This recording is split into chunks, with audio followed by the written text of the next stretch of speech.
አንድ ሰው በዓለም ላይ ካሉት በጣም አደገኛ ቦታዎች አንዱ መካከል ብቻውን ቀርቷል። ውሃ ሊያልቅ ነው። ምግብ አልቋል። ሙቀቱ ከ40 ዲግሪ ሴልሺየስ በላይ ነው። ዙሪያውን ሲመለከት ሰው የለም፣ መኪና የለም፣ መንገድ የለም። ኧረ ምንም ምልክት የለም። ለማንም ሰው የሚደውልበት ስልክም የለውም። እሱ ያለው አንድ ኮምፓስ፣ ጥቂት ምግብ፣ ትንሽ ውሃ፣ አንድ ቢላዋና የመተኛ ከረጢት ብቻ ነው።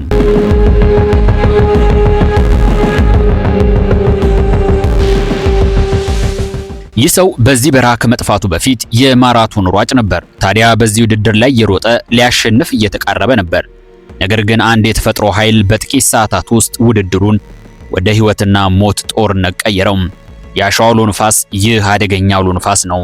ንፋሱ ሲያልፍ የሚያውቀው ሁሉ ጠፍቶታል። የሩጫውን መንገድ ሳይሆን የራሱን ሕይወት እየተከተለ እንደሚሮጥ ተረዳ። ከዚህ በኋላ የሚያደርጋቸው ነገሮች ለብዙ ሰዎች ማመን እንኳን የሚከብዱ ናቸው። የራሱን ሽንት እስከ መጠጣትና የሚያገኛቸውን ትንንሽ ፍጥረታት እስከ መብላት ተገደደ። ይህ ሰው አስደናቂ የህይወት ታሪኩን እንመለከታለን። አብራችሁን ቆዩ።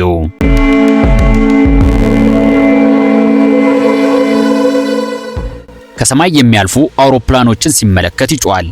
እዚህ ነኝ እርዱኝ እያለ ይጣራል፣ ግን ማንም አያየውም። በመጨረሻም ተስፋ ይቆርጣል። ራሱን ለማዳን የሚችለው ነገር እንደሌለ ያምናል። ነገር ግን የሚያስገርመው ነገር ያኔ ይጀምራል። ምክንያቱም ሞት እሱን ሊወስደው ቢመጣም አካሉ ለመሞት ፍቃደኛ አልሆነም።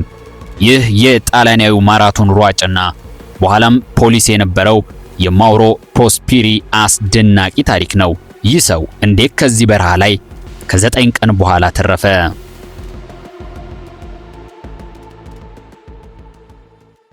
ማውሮ ፕሮስፔሪ ጣሊያናዊ ሯጭ ከሮም የመጣና ከልጅነቱ ጀምሮ ስፖርት የሚወድ ሰው ነው።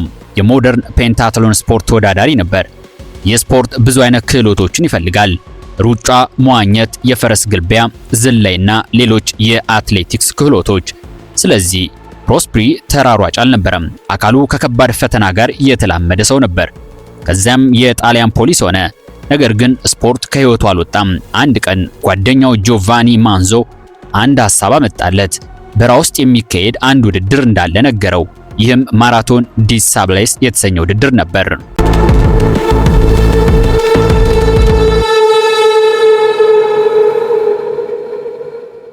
ይህ የማራቶን ውድድር የአሸዋ ማራቶን ብለን ልንጠራው እንችላለን። በሳሃራ በረሃ የሚካሄድ እጅግ ከባድ የኡልትራ ማራቶን ውድድር ነው። በ1994 ውድድሩ ሲካሄድ 251 ኪሎ ሜትር ያህል ነበር።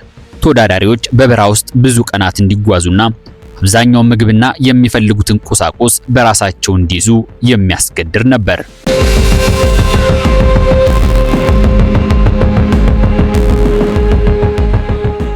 ዛሬ ላይ ይህ ውድድር በጂፒኤስ፣ በሄሊኮፕተር፣ በሕክምና ቡድኖችና በብዙ የደህንነት መሳሪያዎች ይጠበቃል። ነገር ግን በ1994 ውድድሩ የተለየ ነበር።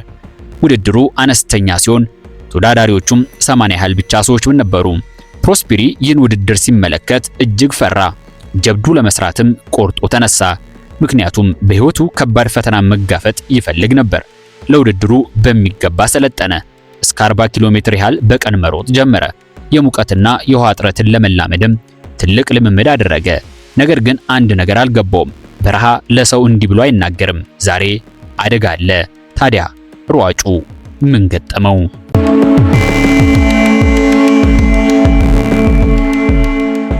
ፕሮስፔሪ ከሌሎች ተወዳዳሪዎች ጋር በፎም ዚጉዳ አካባቢ ከውድድሩ መነሻ ላይ ቆመ። በእጁ ምንም የተለየ ነገር የለም።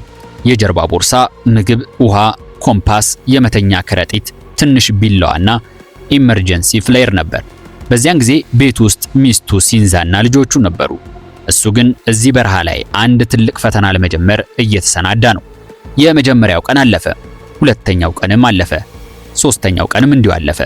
በመጀመሪያዎቹ 3 ቀናት ወደ 96 ኪሎ ሜትር ያህል ሮጠ። ውድድሩ በሚገባ እየሄደና እየተፋጠነ ነበር። እናም አንድ ሐሳብ ወደ አእምሮ መጣ። ምናልባት ይህን ውድድር ማሸነፍ እችል ይሆን የሚል ነበር።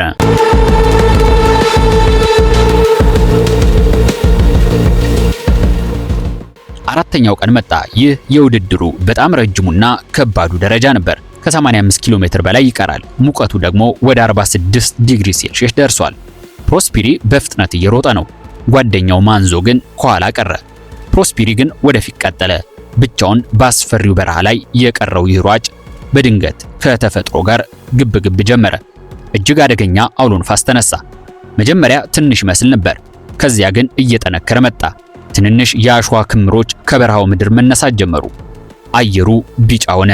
በድንገት አንድ ግዙፍ የአሸዋ ግድግዳ ፊቱ ላይ ቆመ።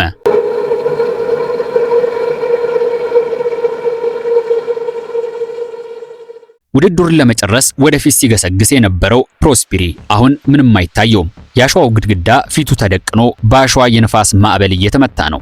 አይኖቹን ይዘጋል። መተንፈስ ይከብዳል። መንገዱ የት እንዳለ አያውቅም። የሩጫ ምልክቶቹ እንዳለ ጠፍተዋል። ፕሮስፒሪ ራሱን ለመጠበቅ ሞከረ። አውሎ ንፋሱም በድንገት ቀዝቀዝ ማለት ጀመረ፣ ግን ፈጽሞ አላቆመም። ሰዓታት አለፉ።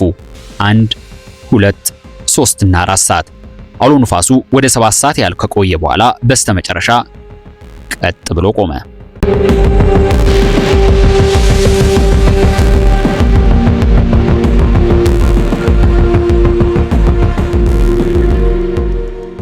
ፕሮስፒሪ ቀና ብሎ ተመለከተ። ንፋስ የቀላቀለው የአሸዋው ዱቄት ተረጋግቷል። ነገር ግን ዙሪያ ገቡን ሲመለከት ዓለም ተቀይሯል። የሚያውቀው ኮረብታ የለም፣ የሚያውቀው መንገድ የለም፣ የሩጫ ምልክት የለም። ሌሎች ሯጮችም የሉም። ኮምፓሱን ከጀርባው ቦርሳ ወጣ። ኮምፓሱ አቅጣጫ ያሳያል፣ የት መሄድ እንዳለበት ግን አይነግረውም። ፕሮስፒሪ በዚህ የ7 ሰዓታት መዘግየት ውስጥ ሆኖ እንኳን አሁንም ውድድሩን እያሰበ ነበር። መንገዱን አገኘዋለሁ፣ አዘጋጆቹ ይመጣሉ፣ ሄሊኮፕተር ይፈልገኛል፣ በቅርቡ እገኛለሁ ብሎ ያምንም ነበር። ነገር ግን ሰዓታት አለፉ፣ ማንም አልመጣም። ጨለመ፣ ሌሊት ሆነ፣ በረሃው ቀዝቀዝ አለ። ፕሮስፒሪም ጎኑን በአሸዋ ላይ አሰረፈ።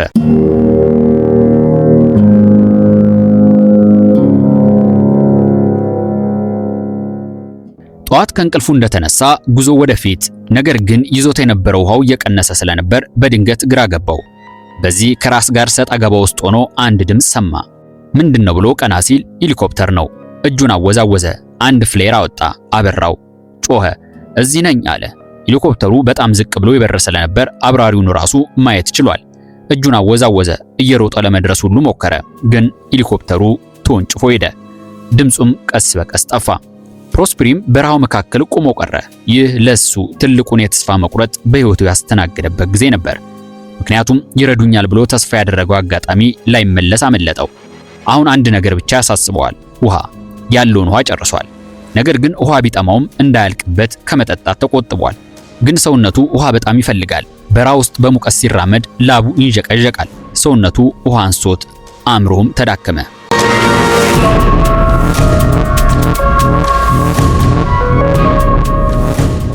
ፕሮስፒሪ ከአያቱ የሰማውን የጦርነት ታሪክ አስታወሰ። ውሃ ሲያጡ ወታደሮች ራሳቸውን ለማትረፍ የራሳቸውን ሽንት እንደጠጡ ነግሮት ነበር። ፕሮስፒሪ ውሃ ሲጠማው ለመጠቀም እንደ መጨረሻ አማራጭ የራሱን ሽንት በጠርሙስ አጠራቀመ። ይህ ታሪክ ሩጫ አሸንፎ ስለሚያገኘው ጀግንነት አይደለም፣ አንድ ሰው ሕይወቱን ለማስቀጠል የሚያደርገውን የመጨረሻ ሙከራ ያሳያል። ጧት ሲነጋ ፕሮስፒሪ እንደገና ተነሳ። በርቀት አንድ ነጭ ነገር አየ። ቀረበ። እንደገና ተመለከተ። የሆነ ቤት ነበር።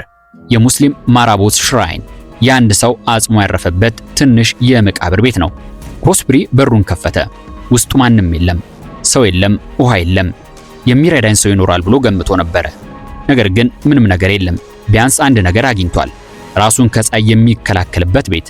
በሰሃራ በረሃ ውስጥ ጥላ ማግኘት ከውሃ ጋር እኩል ዋጋ አለው።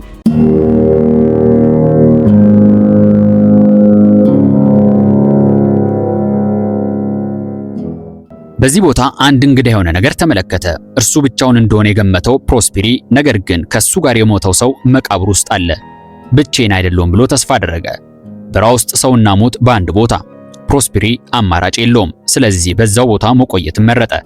በመቃብር ቤት ውስጥ ሆኖ ሰማዩን ይመለከታል። ምናልባት አውሮፕላን ይመጣ ይሆናል ብሎ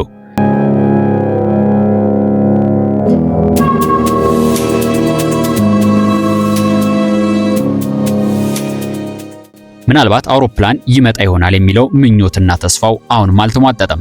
በዚህ ሐሳብ ላይ ሆኖ ጣራው ላይ የሌሊት ወፎች አየ። ምግብ ደግሞ በጣም ቸግሮት ርቦታል። አሁን ግን ምንም አማራጭ የለውም። የሌሊት ወፎቹን በመያዝ ለመብላት ተገደደ። ያገኘውን የእንስሳት እንቁላል፣ ነፍሳትና ሌሎች ትንንሽ ፍጥረታትንም መመገብ ጀመረ። አሁን ውድድር ላይ አይደለም፣ ራስን በሕይወት የማቆየት ትልቅ ትግል ላይ ነው።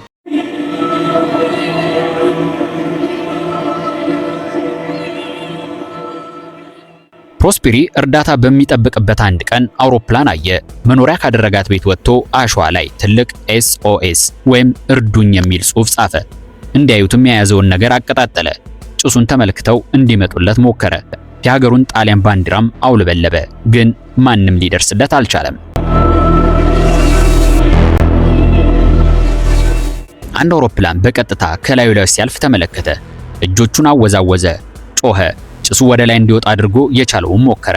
ግን አውሮፕላኑ አላየውም። ይህ ሁለተኛው ትልቁ የመትረፊያ ቀን እድልም ነበር። ግን አልተሳካም። በዛው ቅጽበት የአሸዋ አውሎ ንፋስ እንደገና መጣ። የያዘው እሳትና ጭሱ ጠፋ። እርዱኝ ብሎ የጻፈው የአድኑኝ ምልክት በአሸዋ ተሸፈነ። ለምልሞ የነበረው ተስፋው እንደገና ተሰበረ። ፕሮስፔሪ አሁን በጣም ተዳክሟል። ውሃ የለም፣ ምግብ አልቆበታል። ምንም ሰው አላገኘም። ሄሊኮፕተር አላየውም።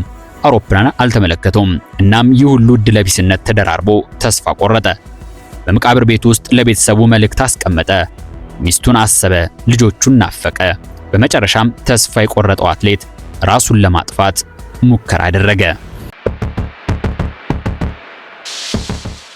የምሽቱ ድቅድቅ ጨለማ ለቀኑ ጊዜውን ሲያስረክብ ፕሮስፔሪ ከእንቅልፉ ነቃ። ግን ራሱን ሲመለከት አሁንም በሕይወት አለ። ይህን ጊዜ አንድ ሐሳብ መጣለት። ምናልባት እኔ እዚህ መሞት የለብኝም፣ ለዚያ ይሆናል ሙከራ ያልተሳካው ብሎ አሰበ። ይህ የአትሌቱ ትልቁ ተርኒንግ ፖይንት ወይም የጥንካሬው ትልቅ አቅምን የፈጠረበት ክስተት ነበር። ፕሮስፔሪ ከመቃብር ቤቱ ወጣ።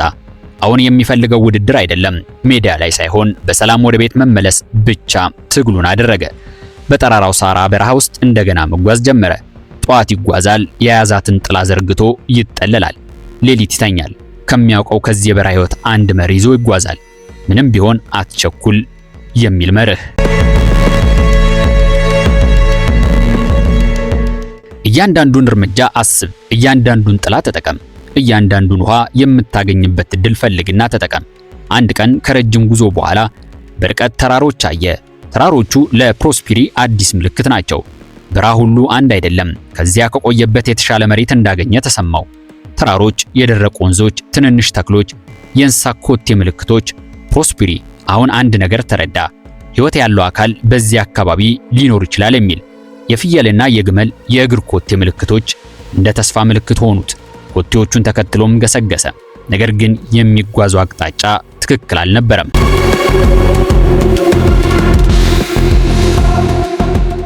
ፕሮስፔሪ እርሱ ከውድድሩ መንገድ ሩቅ እንደሆነ አላወቀም ነበር። ነገር ግን 291 ኪሎ ሜትር ያህል ከውድድሩ መንገድ እንደራቀ ከዚህ ሁሉ ስቃይ በኋላ እንዳረጋገጠ ታሪኩ ይናገራል። ግን ከዚህ የበለጠ አስገራሚው ነገር የአሸዋ አውሎ ንፋስ በቀላሉ ከመንገዱ ጥቂት ኪሎ ሜትር ብቻ አላራቀውም። ፍጹም በተቃራኒ አቅጣጫ ከሞሮኮ ወስዶ ወደ ሌላ ሀገር አድርሶታል። ይህም ማለት የሚፈልጉት የፍለጋ ቡድኖች እሱ እንዳለ የሚያስቡበት ቦታ ላይ አልነበረም። ፕሮስፔሪ እንዴት እንደተጓዘ በማያውቀው መልኩ ድንበር አልፎ ከሞሮኮ ወጥቶ አልጄሪያ ደርሷል።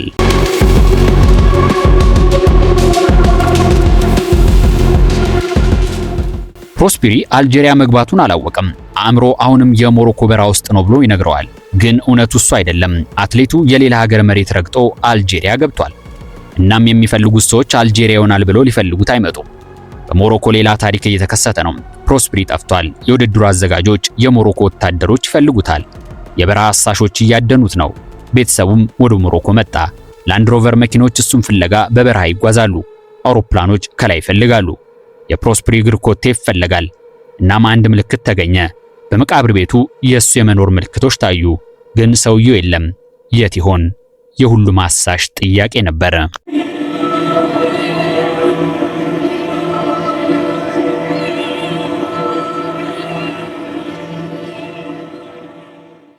በመጨረሻም አሳሾቹ ከአድካሚ ፍለጋቸው በኋላ ምናልባት ሞቶ ይሆናል ወደሚል ድምዳሜ ደረሱ።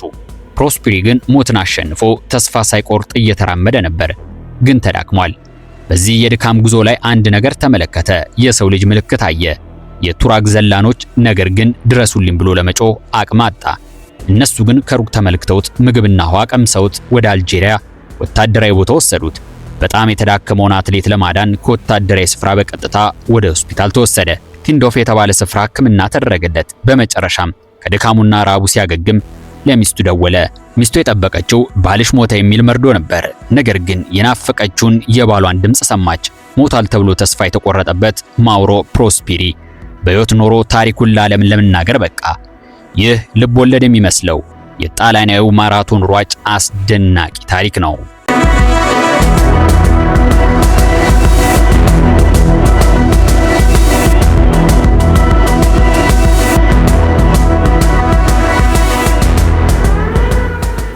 ተመልካቾቻችን በዛሬው ዘና ዓለም ዝግጅት ያስደናቂውን ጽኑ ሰው አይበገሬው ጣሊያናዊው አትሌት ፕሮስፐሪ ታሪክ የቃኘንበት መሰናዶ ይህን ይመስል ነበር። በቀጣይ ዝግጅት በሌላ ቪዲዮ እስክንገናኝ ሰናይ ጊዜ